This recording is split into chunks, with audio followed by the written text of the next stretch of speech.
اليوم انا غادي نفرقع هذا الرمانه هذه. انا غادي نوريك الطريقه كيفاش تخلي اي تصويره عندك تتحرك وتتكلم باي لغه وبحركات حقيقيه وبجوده عاليه، وحتى الحركات ديال الكاميرا احترافيه.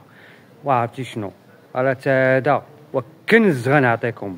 بغيتي تتعلم وتعرف كيفاش وتبع ما يشرح. شوف، تدخل لهذا الموقع هذا اللي سميتو بيبيت دوت اي اي. هذا الموقع هذا فيه بزاف ديال لي تولز اللي هما زوينين. انا كننصحكم انكم تدخلوا لي تولز وتشوفوهم كي دايرين وتحاولوا تستعملوهم في الفيديوهات ديالكم. الوغ حنا التولز اللي كتهمنا هي هاد الاداه هذه تولكين فوتو. غندخل ليها بحال هكايا، كيعطيني واحد المجموعه ديال التصاور. الا بغيت انني نستعملهم ما بغيتيش تستعملهم، كتمشي لهاد الزائد هذه كتبرك باش كتخرج تدخل للجاليري ديالك وتجيب اي تصويره بغيتي تخدم بها. وكل ما كانت التصويره قريبه غتكون النتيجه ديال الفيديو ممتازه جدا. كنجيب التصويره وكنهبط لتحت وكاينه هاد الايقونه هذه كنبرك عليها نيكست. عطيني هاد لاباج هذه. الوغ اما نكتب له السكريبت اللي بغيتو يقول، او نمشي نجيب اوديو نحطو يقول. والاوديو خاصو يكون فيه 17 ثانيه للاشاره. الاوديو خاصو يكون فيه 17 ثانيه. دابا انت محتاج الابليكاسيون باش تقطع الاوديوات ل 17 ثانيه. كنمشي كنجيب الاوديو كنحطو، غتهبط لتحت غادي تكتب البرومبت ديالك اللي بغيتيه يكون في التصويره.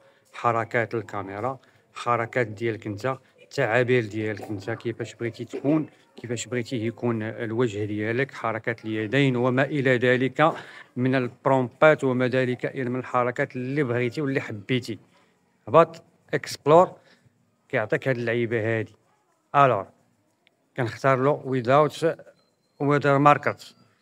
كنجي لهنايا كنختار له تكون جوده عاليه.